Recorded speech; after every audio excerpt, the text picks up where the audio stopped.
Apakah ateisme dan komunisme itu sama? Jawabannya enggak guys. Gini Mimin jelasin ya, komunisme adalah sebuah ideologi politik dan sosial, di mana isi dari ideologi ini adalah untuk membentuk masyarakat tanpa kelas.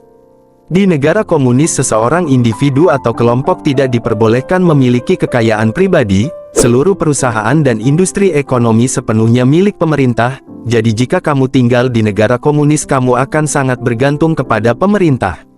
Sementara itu ateisme adalah pandangan atau keyakinan bahwa Tuhan itu tidak ada.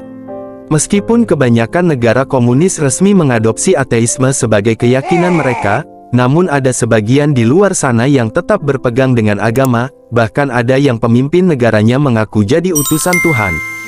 Kenapa Amerika bebas memperjualbelikan senapan api kepada rakyat sipil?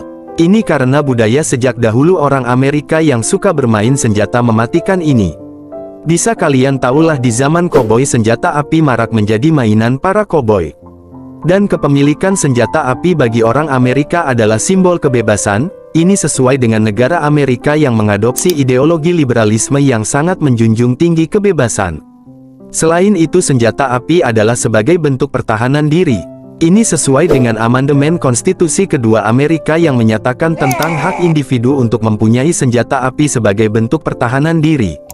Di negara kita mah, disuruh pasrah guys kalau ketemu penjahat.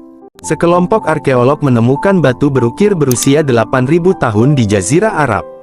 Situs tersebut disebut layang-layang gurun. Dan mungkin batu tersebut menjadi megastruktur tertua di dunia. Layang-layang gurun adalah bidang tanah dengan dinding batu rendah dan lubang di sekitar tepinya. Ditemukan di Timur Tengah dan Asia Tengah, struktur ini digunakan untuk memerangkap hewan buruan. Pemburu akan menggiring hewan ke dalam layang-layang melalui lorong sempit, sehingga hewan sulit melarikan diri dan lebih mudah ditangkap. Meskipun ukurannya besar, hampir 2 lapangan sepak bola, layang-layang gurun sulit dilihat secara keseluruhan dari tanah. Namun, citra satelit beresolusi tinggi seperti Google Earth telah memudahkan penelitian tentang layang-layang gurun dalam beberapa dekade terakhir. Ayo main tebak-tebakan guys, benda apakah ini?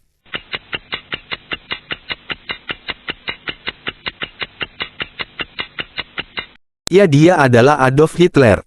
Beliau adalah pemimpin Jerman Nazi pada periode tahun 1934 sampai tahun 1945. Bapak-bapak yang satu ini dikenal karena memiliki gaya kumis yang khas, yang dikenal sebagai kumis sikat, atau kumis kotak, dalam bahasa Inggris. Mungkin alasan pasti Hitler menggunakan model kumis kotak adalah karena, saat itu kumis kotak atau kumis sikat ini sedang tren. Banyak tokoh-tokoh ternama yang menggunakan gaya yang sama dengan Hitler, contohnya saja Charlie Chaplin. Namun tak sedikit orang juga berteori bahwa Hitler mempunyai kumis kotak karena hal tersebut dinilai lebih memunculkan harismanya dan dapat memberi kesan pemimpin yang kuat.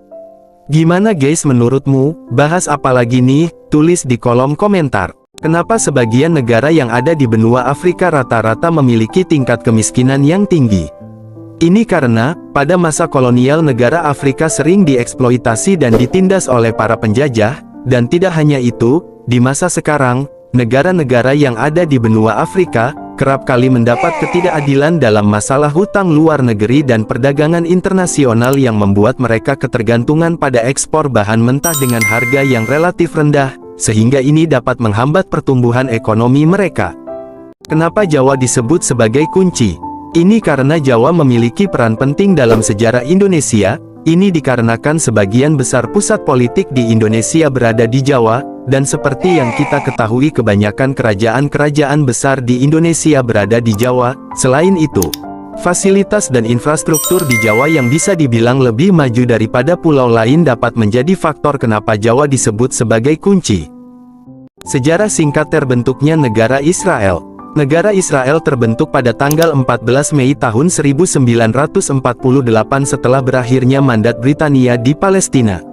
Pada hari itu, David Ben-Gurion, pemimpin gerakan Zionis, menyatakan pembentukan negara Israel sebagai negara Yahudi merdeka. Langkah ini diambil setelah resolusi PBB nomor 181 pada tahun 1947 yang merekomendasikan pembagian wilayah Palestina menjadi 2 negara terpisah, bagi orang Yahudi dan Arab Palestina. Negara-negara Arab menolak rencana tersebut, dan serbuan oleh negara-negara Arab segera terjadi, memicu Perang Arab-Israel pertama. Setelah perang tersebut, Israel menguasai wilayah yang lebih luas daripada yang ditetapkan dalam rencana PBB. Sejak itu, Israel telah menghadapi konflik dan ketegangan berkelanjutan dengan negara-negara Arab dan masyarakat Arab Palestina. Akhir-akhir ini kita digegerkan dengan aksi biksu jalan kaki dari Thailand ke Candi Borobudur. Nah, tapi apa sih tujuan dan sejarah ritual ini? Ritual ini dinamakan tudong. Tudong adalah sebuah praktik atau ritual yang umum dilakukan oleh beberapa biksu agama Buddha, terutama dalam tradisi Theravada. Tudong mengacu pada kegiatan pengembaraan para biksu atau biksuni yang bertujuan untuk meningkatkan pengembangan spiritual dan mencapai pencerahan. Dalam sejarah agama Buddha, ritual ini sering dilakukan oleh Gautama Buddha, yaitu pendiri agama Buddha atau lebih dikenal sebagai Sang Tathagata dalam agama Buddha. Selama masa hidupnya, Gautama Buddha melakukan perjalanan ke berbagai tempat untuk mengajar dan menyebarkan ajaran Dharma. Ia sering berjalan kaki dari satu tempat ke tempat lain, mengunjungi berbagai kerajaan, kota, dan desa untuk mengajar, memberi ceramah, dan membimbing umatnya. Dan tolong kalau ada yang salah komen ya. Dari patung Moai. Patung Moai adalah monumen batu vulkanik raksasa yang dibuat oleh suku Rapa Nui pada kisaran abad ke-10 sampai 16 Masehi. Letak patung-patung ini berada di Pulau Paskah. Nah, misterinya ada di pemindahan batu ini cuy. Gimana caranya orang pribumi sana mindahin batu yang memiliki berat 75 ton dari tempat pembuatannya, yaitu Gunung Rano Raraku, ke pesisir Pulau Paskah. Sampai saat ini, ilmuwan hanya bisa masih berteori cuy, dan belum punya jawaban pasti tentang hal ini. Menurut teori saya sih, batu ini dikendarai oleh nenek moyang kita cuy. Dan nenek moyang menggunakannya untuk mengirim bayi bermil-mil jauhnya. Wow. SpongeBob. Kenapa Indonesia memiliki julukan Zamrud Khatulistiwa? Ini karena Indonesia adalah negara yang terletak di sekitar garis Khatulistiwa dan memiliki kekayaan alam yang melimpah cuy. Julukan Zamrud sendiri diberikan kepada Indonesia mungkin karena warna pulau negara Indonesia ini berwarna hijau seperti batu zamrud. Seperti yang kita tahu, Indonesia memiliki segudang hutan hujan tropis yang luas dan punya berbagai ekosistem lainnya yang mendukung kehidupan ribuan spesies tumbuhan dan hewan, termasuk tikus-tikus berdasi cuy yang hanya dapat ditemukan di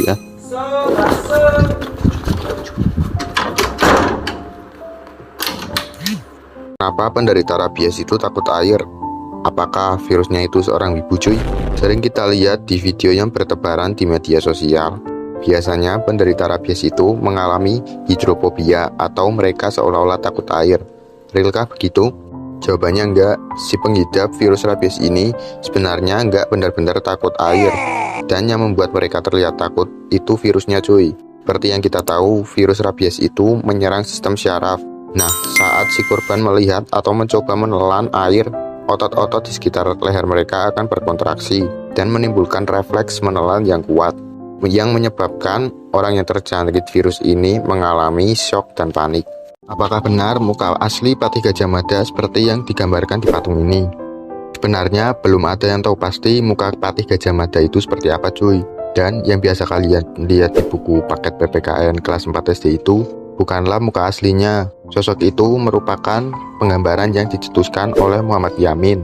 Hal ini disebut dalam buku yang berjudul Gajah Mada Pahlawan Persatuan Nusantara, bahwa saat itu dirinya sedang di Trowulan dengan maksud untuk melihat jejak peninggalan Majapahit. Dan saat itu Muhammad Yamin menemukan pecahan terakota berupa kepala pria dengan wajah yang gempal, berambut ikal, yang ia yakini itu adalah sosok Patih Gajah Mada. Kenapa Indonesia menjadi negara anti komunis, tetapi kok utangnya ke negara komunis? Ini karena luka mendalam orang Indonesia setelah aksi kudeta kepada 6 orang jenderal yang dilakukan oleh Partai Komunis Indonesia pada tanggal 30 September 1965. Dan setelah itu, pemerintah Orde Baru yang dipimpin oleh Presiden Soeharto melancarkan kampanye anti komunis dan melarang komunisme di Indonesia.